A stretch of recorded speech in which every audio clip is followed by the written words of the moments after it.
나사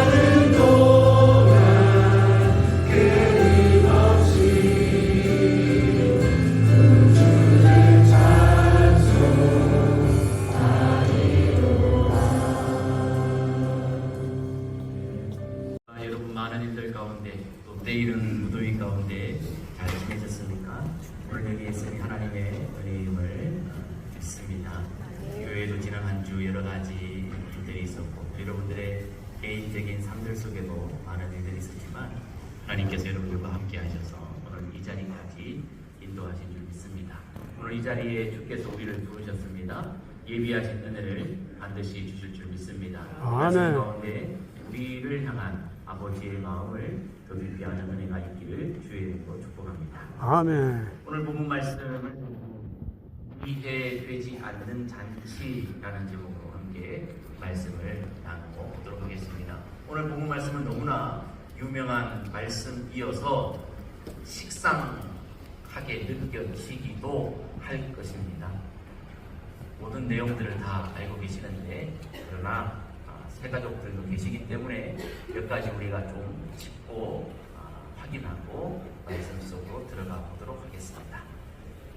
누가복음 15장에는 예수님께서 하신 세 가지의 비유의 말씀이 있습니다. 잃어버린 양, 잃어버린 드라크마, 잃어버린 아들에 관한 이야기입니다. 이 세 이야기를 예수님께서 들려주실 때 누구를 제1청중으로 삼으시고 말씀을 하셨을까요? 본문 1절, 2절, 3절 말씀에 보면 그 대상이 누구인지 우리에게 말씀해 주고 계십니다. 바리새인과 서기관들, 수군거리는 그들 종교 지도자들, 유대인들입니다. 그들에게 예수님께서 비유로 말씀하십니다.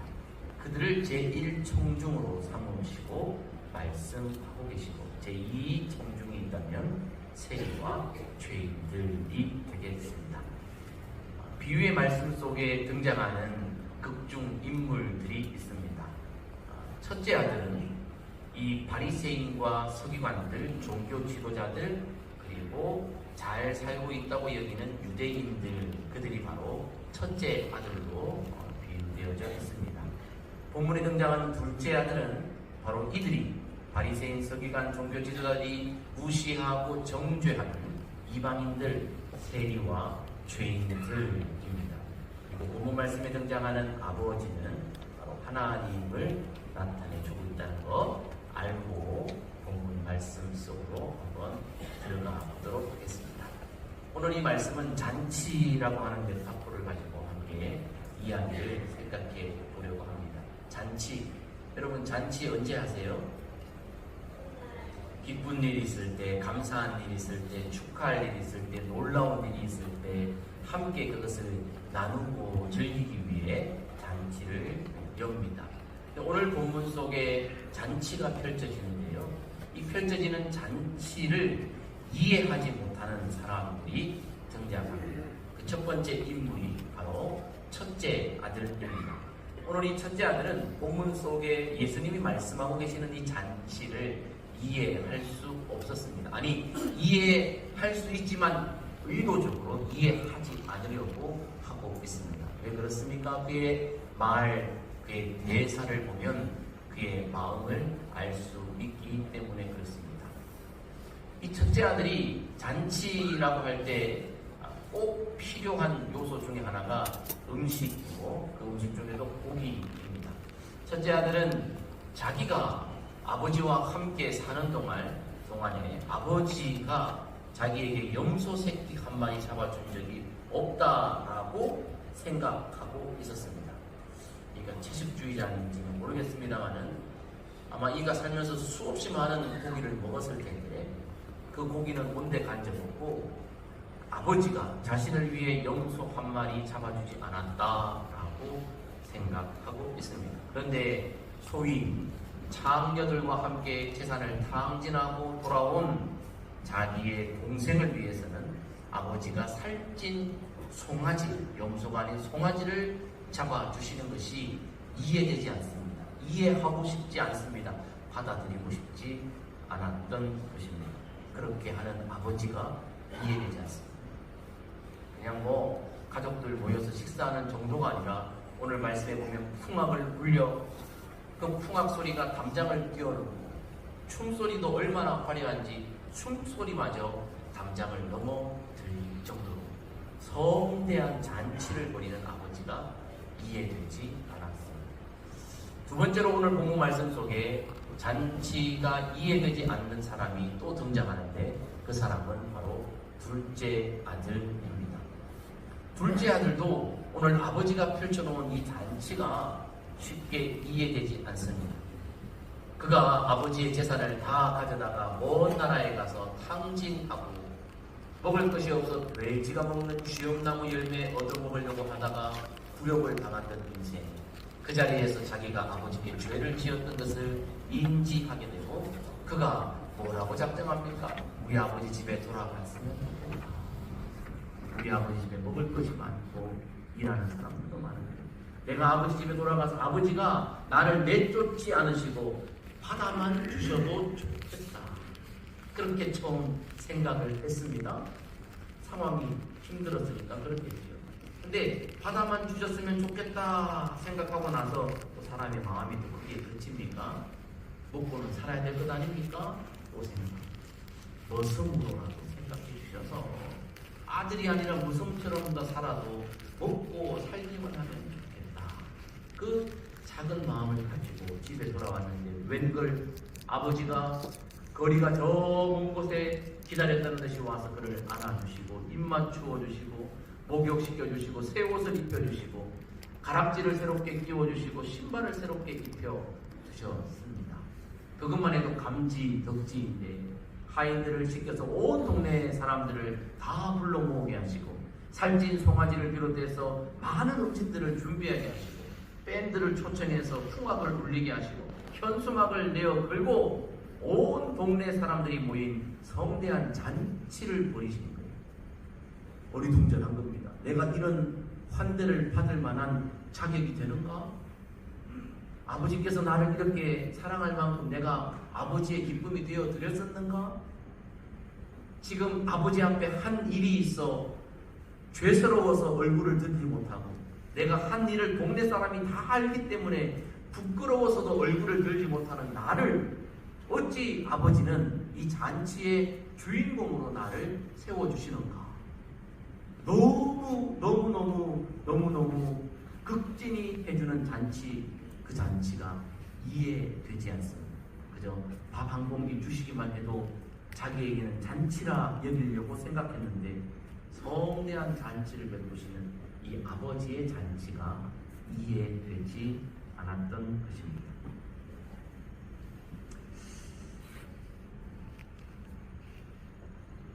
오늘 본문 말씀 속 이야기를 우리는 너무나 잘 알고 있는데 이 이야기를 소위 우리는 탕자의 비유라고 말합니다.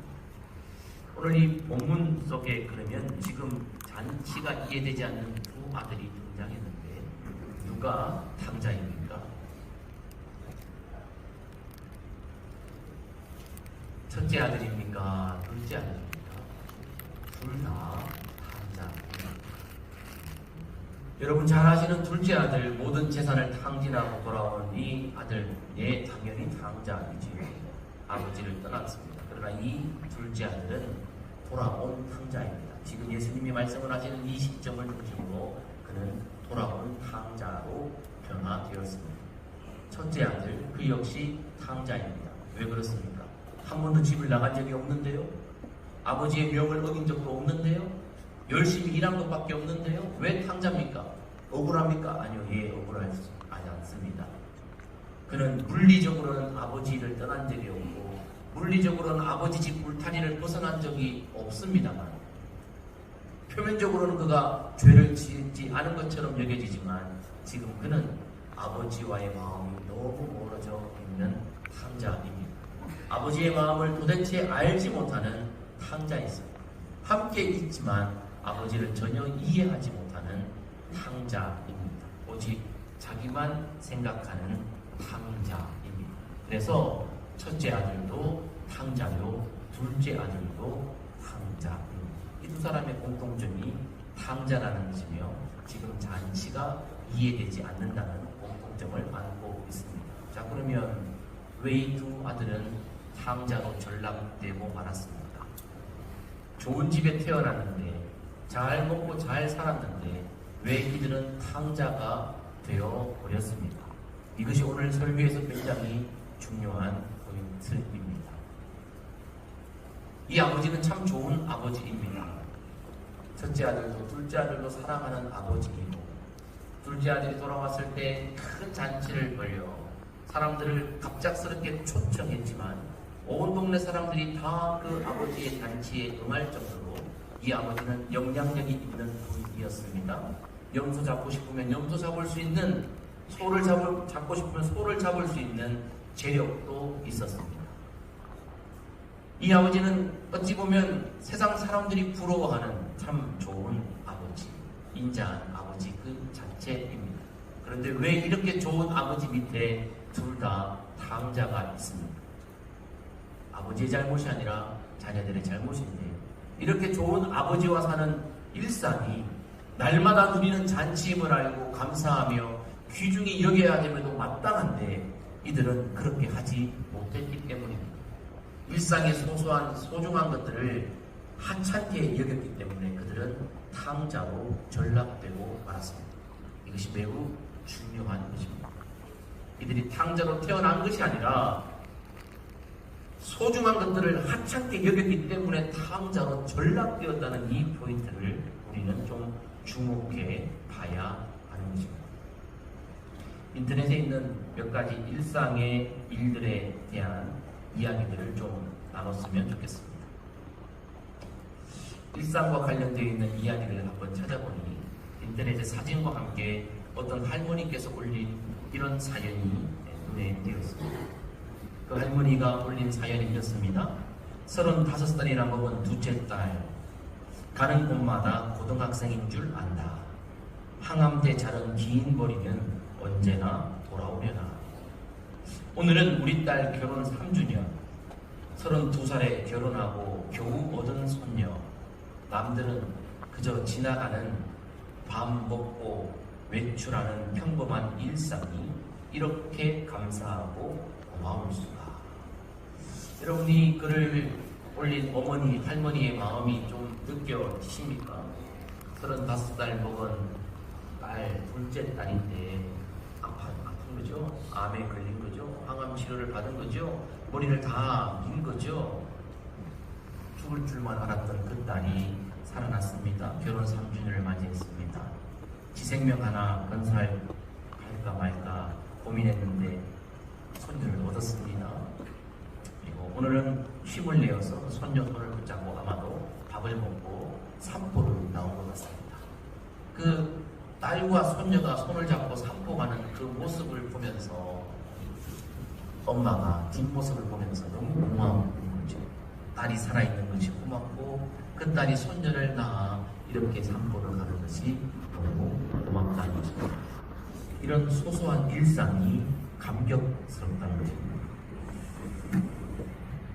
마음에 와닿지 않는 것 같은데 두 번째 준비한 예와 이거는 피해갈 수 없을 겁니다. 이거 피해갈 수 없습니다.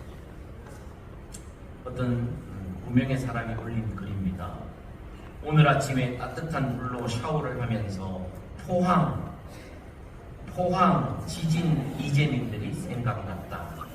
지금 그분들은 차가운 체육관 바닥에서 또는 야전용 군용 간이 침대에서 쪽잠을 자며 씻고 싶어도 제대로 씻지도 못하고 계속되는 여진의 불안해하며 엄청나게 불편한 시간을 보내고 있을 텐데 문득 내가 누리고 있는 특별한 것 전혀 없는 일상이 엄청 사치스럽게 느껴졌다. 안전한 지붕 아래에서 내가 원할 때 나의 침대에서 편히 잠들 수 있고, 내가 원할 때 언제든 샤워할 수 있고, 내가 원할 때 언제든 밥을 해 먹을 수 있다는 사실이 새삼스레 너무나 감사하다. 내가 원할 때 언제든지 집으로 돌아갈 수 있다는 사실이 이렇게 감사해야 할 일이었다. 자꾸 잊어버린다. 이 중요한 사실을 자꾸 잊어버린다. 더 가졌다고 뽐내지도 말고 덜 가졌다고 주눅 들지도 말고 지금 가진 환경에 감사하면서 살아가자. 인터넷에 올라온 글이에요. 포항이 어딘지는 잘 모르겠어요. 포항이 어딘지는 잘 모르겠습니다만 포항에서 있었던 일을 보고 어떤 사람이 올린 글입니다. 매일 하던 샤워를 하다가 이 사람이 문득 깨달은 거예요. 따뜻한 물로 샤워하면서 아이고 어쩌나 나는 지금 이렇게 좋은 집에서 따뜻한 물로 샤워하는데 어젯밤 뉴스에 나왔던 그 포항 사람들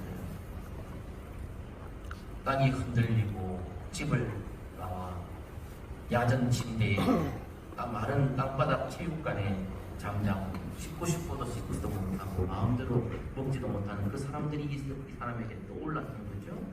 그러면서 자기가 샤워하고 있는 것조차 사치스럽게 느껴졌다는 것입니다.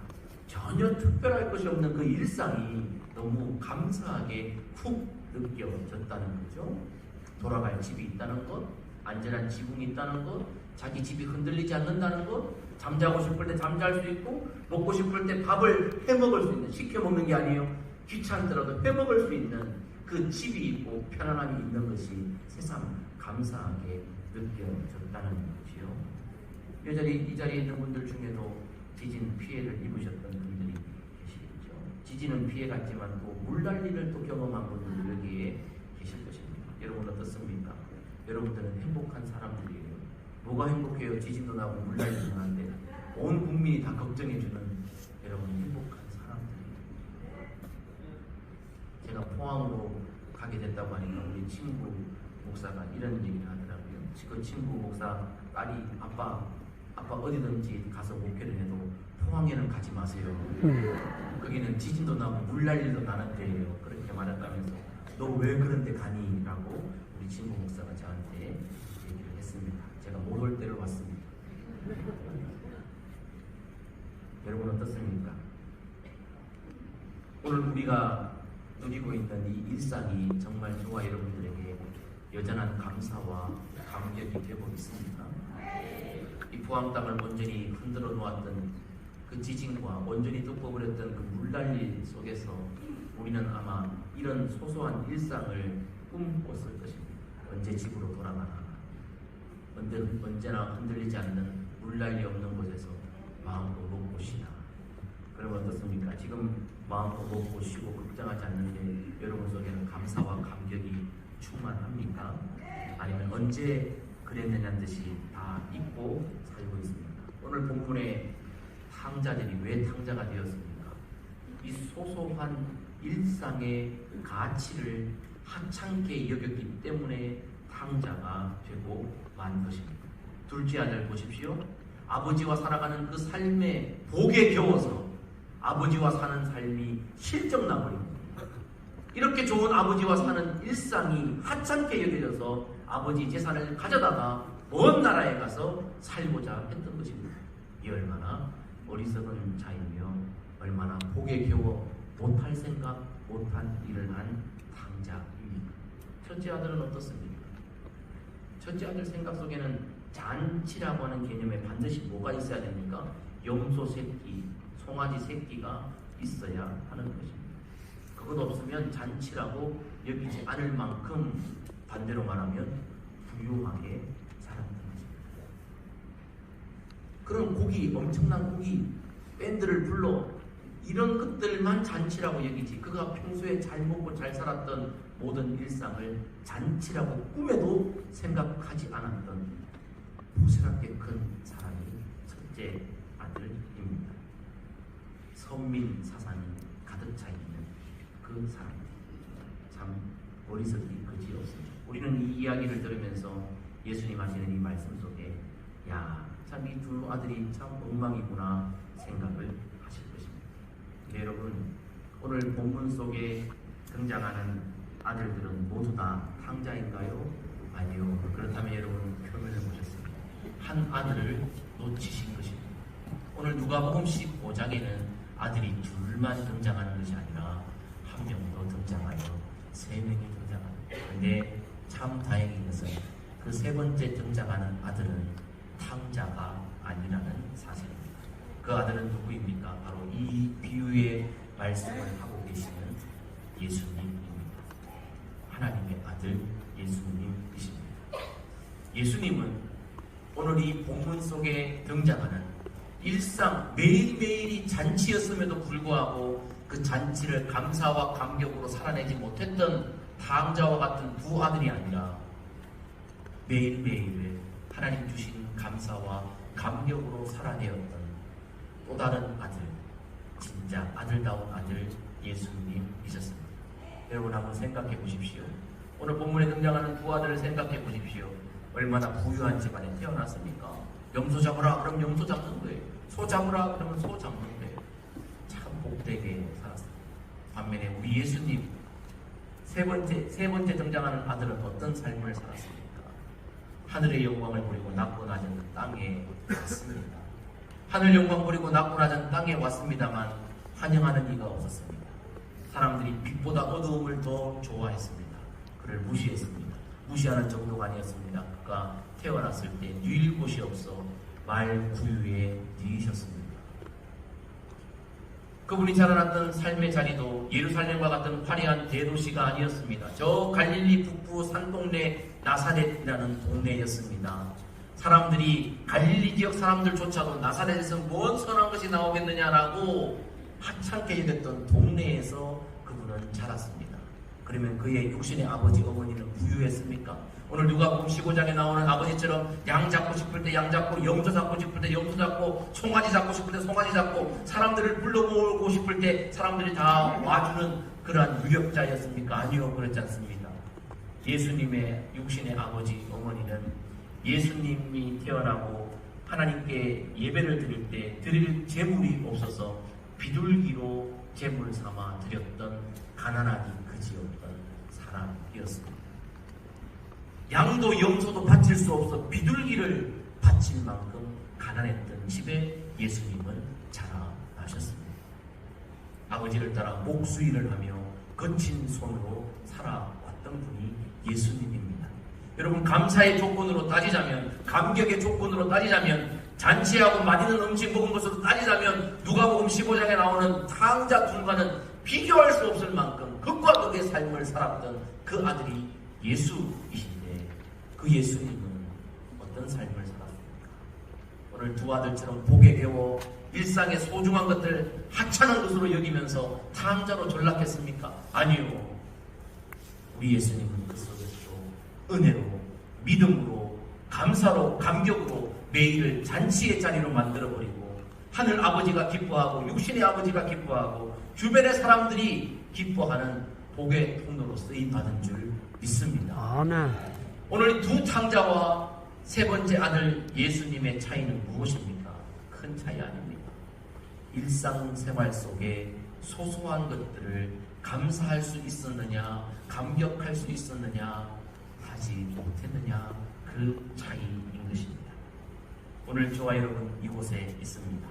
저와 여러분들 샤워하고 싶을 때 샤워하고, 집에 들어가고 싶을 때 들어갈 지붕 있는 집이 있고, 차가운 물 마시고 싶을 때 여러 물 마실 수 있는 냉장고가 있고, 빨래할 때 빨래할 수 있는 세탁기가 있고, 부모님이 계시고 남편이 있고 아내가 있고 자식들이 있고 이웃들이 있고 모여 예배할 교회가 있습니다.